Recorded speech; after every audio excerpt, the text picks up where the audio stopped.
kani kiukane kuulize mbona tukiwa paki ulikuwa mtiaji. Such kind of thing.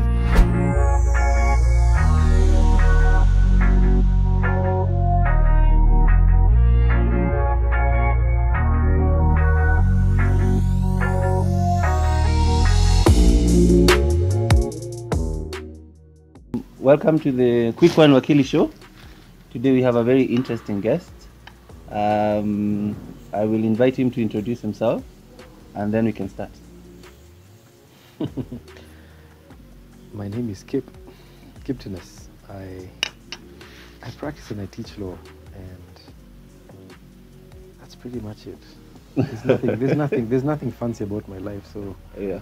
if I had achieved more in life, my introduction would probably be way more exciting. So I'm helping these guys get their show off the road. So I'm one of I'm the guy who said yes. So don't mind the interview. Don't be disappointed. No, we have a lot of yeses. Yeah. We have a lot of yeses. A lot of guests. We have a lot of guests lined up. Oh, cool. So why did you have to pick me, man? Because you're the cool. No, because you're the cool You're one. the cool one. We want to set the precedent, Yes. you know? All right. Yeah. I know cool lawyers. Next time, ask me. Next time, ask me. Okay. Mm. So, Steve, when did you begin this journey? Into law. Yeah. Ulianza wapi shule ulienda? Primary, wapi I guess. mashinani? Primary, I guess. I started this journey in primary in terms of wanting to be a lawyer.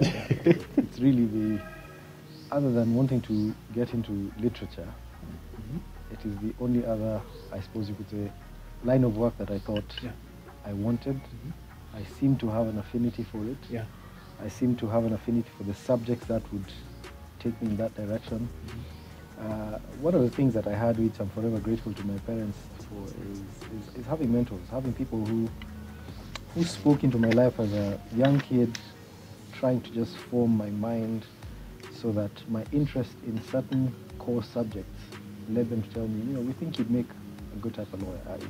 Typically in families, the person who argues the most is the one who families believe will be a lawyer. Yeah. And that was my sister, that wasn't me, who ended up being a pharmacist. So, so it started with, I just love language, which is why I guess English literature would have been an option. I like literature, I like poetry, I like double entendre, I like hidden meanings, and that's the other beauty about being able to practice law. You can use words in a fairly refined way without appearing too pedestrian. I mean, if I had a problem with you, I don't need to call you stupid. I just need to say, my learned friend is being a bit obtuse. and it's not unparliamentary language. But yes, it started. Yeah. No, by that I mean, maybe which primary school did you go to? Which primary school did you go to? Evo. We need to know. That's what I want to know. Since I'm not one of the Alliance boys, and what was the primary school to be in? I don't know. So I started my life at a nursery school called Nairobi Baptist Church Nursery School. And then I went to a primary school which today is almost unrecognizable, the surrounding. I went to a primary school called Madaraka Primary School, which is where Strathmore was located, because when my folks moved to Nairobi from Kisumu, they moved to Madaraka. And so I went to Madaraka Primary School for a couple of years, and then moved to somewhere midstream. My folks took me and my sisters to Hospital Hill Primary School. So yeah, so that was, the early days. Yeah. High So school? nothing fancy about it. High school? Why are you not at your punch? No, we need to know. See, you asked me about... We need to dilute this alliance thing. Yes. We need to show them that people went to other schools. You can't dilute alliance. No, we can. Rates too, man. We can. They Don't speak about... Don't use me to try and dilute that. I'm not trying to get into a fight here with my friends who are in alliance. They keep saying alliance is to Kenya what Harvard is to the US. And it's probably true. It's probably true. I mean, what high school did you go to? Nyeri High School. What high school did you go to? Machako School. You guys went to way better schools than I did, but it's still not alliance. Where did you go? It's still not alliance. Where did you go? Where are your kids? Wewe ulienda wapi? Tuambie. Mike, You see, that's why you said Yeah. alliance is to Kenya what Harvard is and still is Yeah. to America, to politics, to the presidency. Yeah. I went to a high school in Rift Valley called Tambach. It's in Keyo Marakwet district. It is called Tambach, and I have absolutely no hang-ups about how I ended up there because I just didn't work my ass off when I was in primary school. I could have gone to a better school, I am absolutely happy with the fact that I went there because I think there's certain life experiences that I got there which informed ultimately what I became. It informed why my good friend here called me Mtiaji when I used to be a lecturer because it goes back to looking at where you came from, what you did, what you didn't do, what you could have done. Yeah. So yes, I went to a high school called Tambach. And yeah, so those are all the schools I went to, pretty much. Wow. If you were not a lawyer, what would you have been? English literature professor. That was quick. Yeah. I love So English you'd be a literature. lecturer somewhere. I probably would be. I probably would Probably be. an I author. enjoy teaching. Yeah. And probably an author. Probably, yeah. Probably. I mean, you still should author when you're teaching, but you know, Yeah. since I'm practice teaching, yeah, I don't do enough authoring, which is a problem. Did you play any sport? Yes. To get out of school, Yeah. I needed to be in pretty much lots of sports, but the formative years of my life were spent playing tennis, lawn tennis, and table tennis. Later years, squash, and then when I went into high school, I played some soccer. I still played lawn tennis, played basketball. Anything that could get you out of school. I was in the drama club. I was in a dancing troupe. I still love dancing, and my daughter is an absolutely great dancer. I like to claim that the dancing is from me. Yeah, so I used to love dancing quite a bit. I was in a dancing troupe, and we used to like going to dance in girls' schools primarily, boys' schools. I mean, what do they have to offer, right? You go and dance in a girls' school, and everyone is all over you after the performance. But yeah, Do you still dance? I still can't shake a good one. I have above average rhythm. I'm pretty decent, but I probably dance my age a lot of the time. So you know, again, there's no shame in that. The Should privilege look for of growing, footage. the privilege of growing old, is that not only have you lived longer, but you also get people to take the piss out of you, to make fun of. Oh man, you become a Zach, you become a grandfather, as you told me so. Yeah. C'est la vie. All right.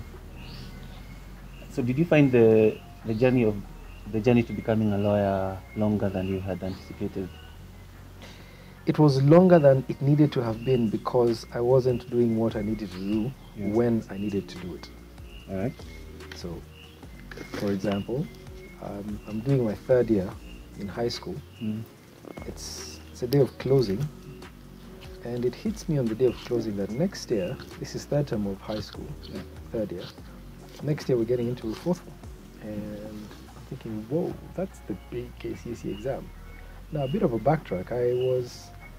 My report cards. This is me going out on a limb here.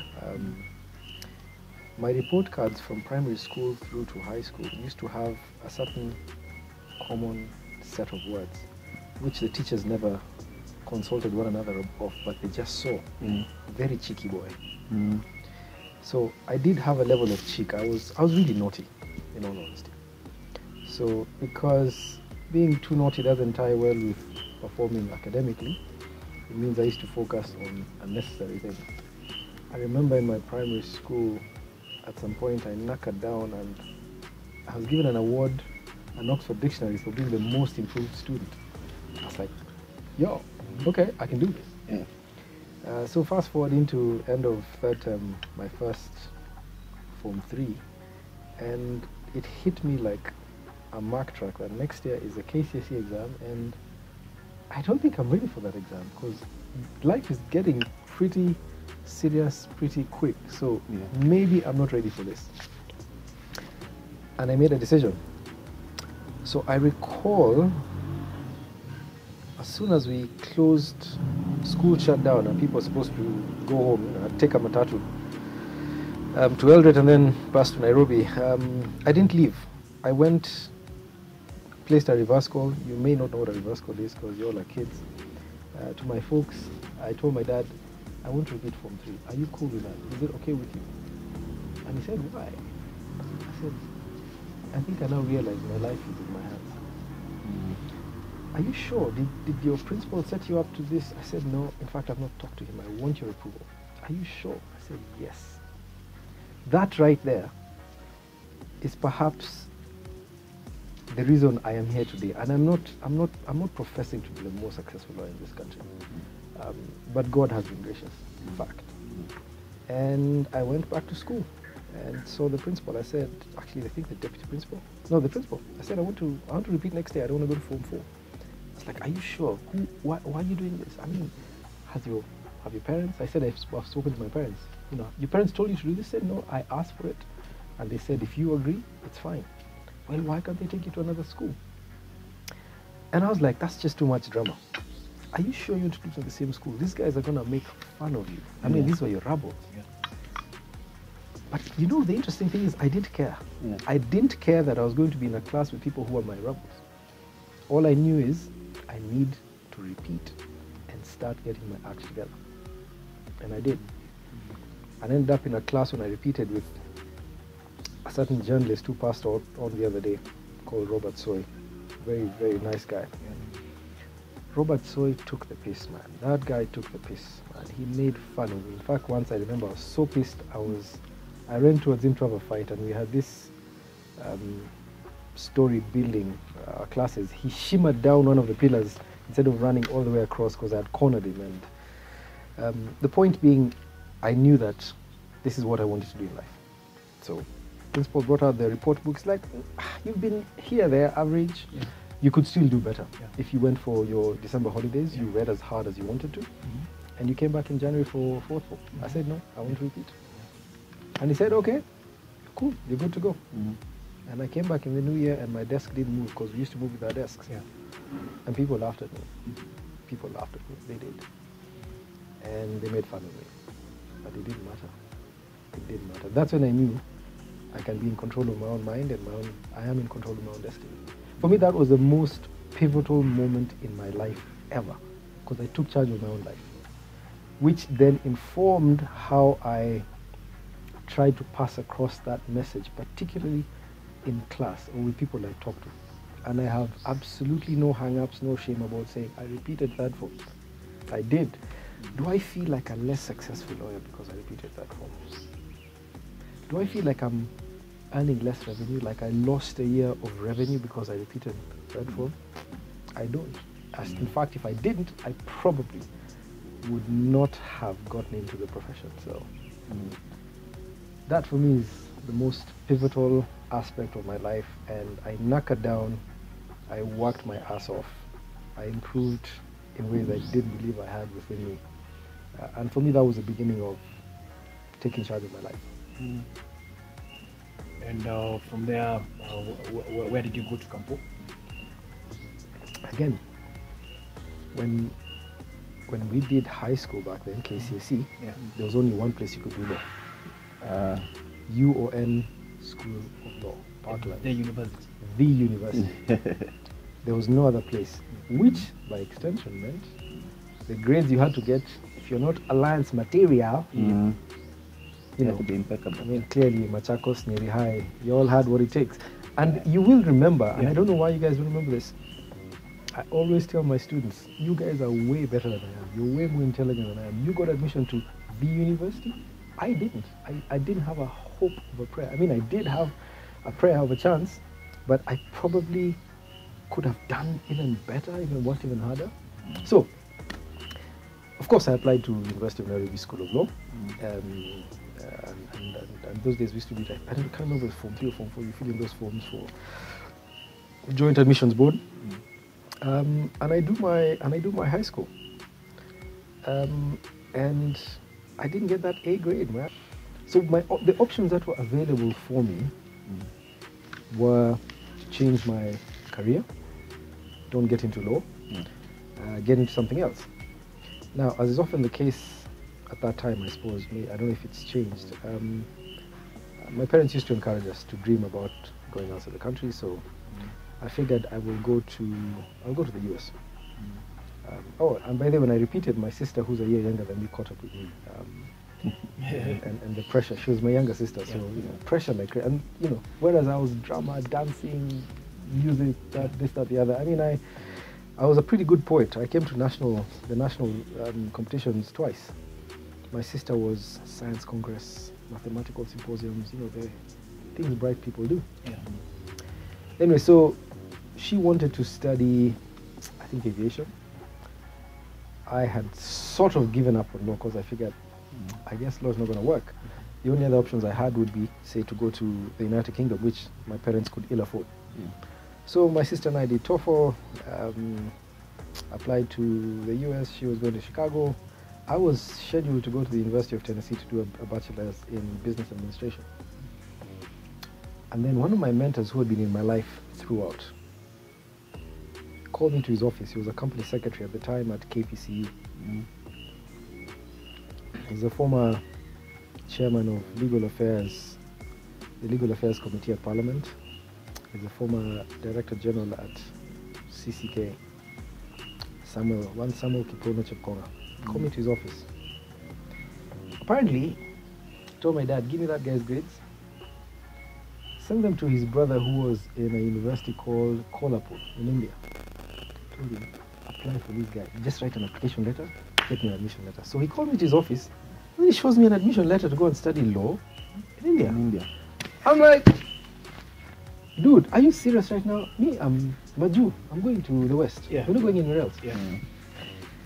He says, it's fine, it's good. What you do, here's your admission letter.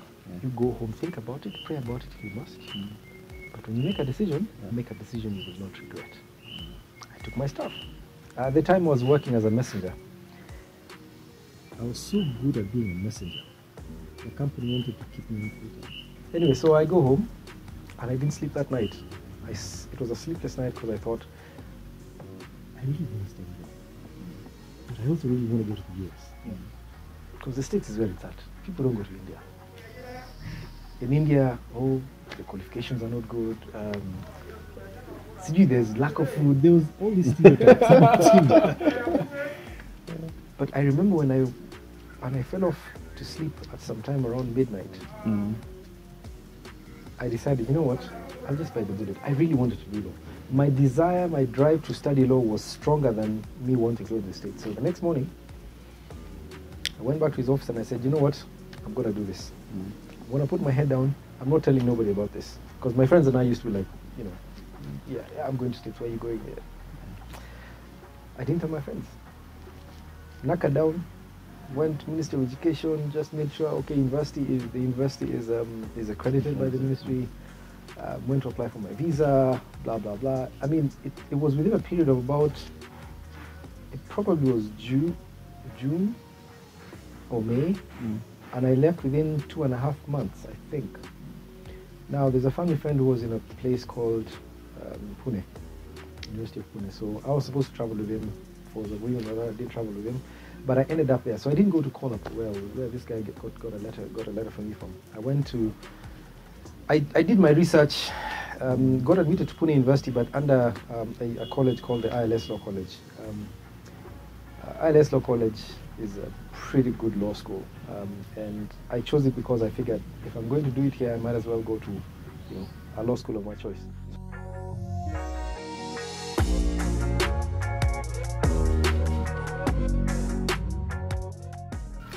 Mabibi na mabwana, wakubwa na wadogo, tunajua mnapenda issue yetu. Ndio tuendelee kufanya hivi. Fanya nini? Hit like, hit subscribe. We'll notify you every time we have a new show. Let's have a banter every Saturday.